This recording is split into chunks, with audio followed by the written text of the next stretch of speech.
Kilat News Updates. Mga balita ngayon, 6 arestado sa isang drug den sa Kidapawan City. Tent ng covered court sa isang paaralan sa Davao del Norte gumuho. 24 outstanding Filipino soldier ng Metrobank Foundation pinarangalan ng Philippine Army. Ako po si Cesar Soriano para ihatid ang nangungunang mga balita sa buong kapuluan ngayon.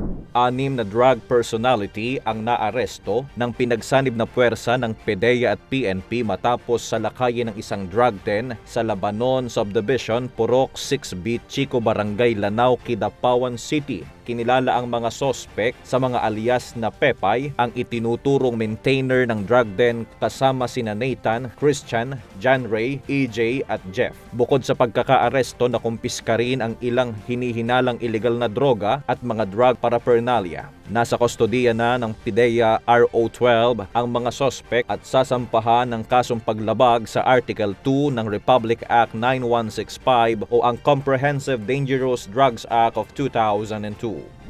Isang insidente ng pagguho ang naganap kahapon Abril 11 sa Carmen National High School sa bayan ng Carmen, Davao del Norte habang isinasagawa ang graduation practice ng mga estudyante. Gumuho ang malaking tent na nakatayo sa covered court bunsod ng malakas na pag-ulan na dulot ng localized thunderstorms. Sa kabutihang palad agad na nakalayo ang mga estudyante at walang naiulat na nasaktan. Patuloy ang paalaala ng mga otoridad sa mga paaralan na tiyakin ang kaligtasan ng mga pasilidad lalo na ngayong panahon ng tag-ulan. Pinarangalan ng Philippine Army si Major Ron J.R.T. Villarosa bilang isa sa mga 2024 Metrobank Foundation Outstanding Filipino Soldiers sa ginanap na pagkilala kahapon sa Fort Bonifacio, Taguig City. Kinilala ni Army Commanding General Lieutenant General Roy M. Galido ang mahalagang ambag ni Major Villarosa sa pagsusulong ng kapayapaan sa Bangsamoro Autonomous Region in Muslim Mindanao o BARM. Binansagang Bangsamoro's Transformative Peace Builder. Si Major Villarosa ay nagtulak ng makatao at strategic actions upang muling buhayin ang mga pamayanang sinalanta ng kaguluhan. Dahil sa kanyang natatanging serbisyo, ginawaran siya ng Metrobank Foundation bilang isa sa outstanding Filipinos noong September 2024.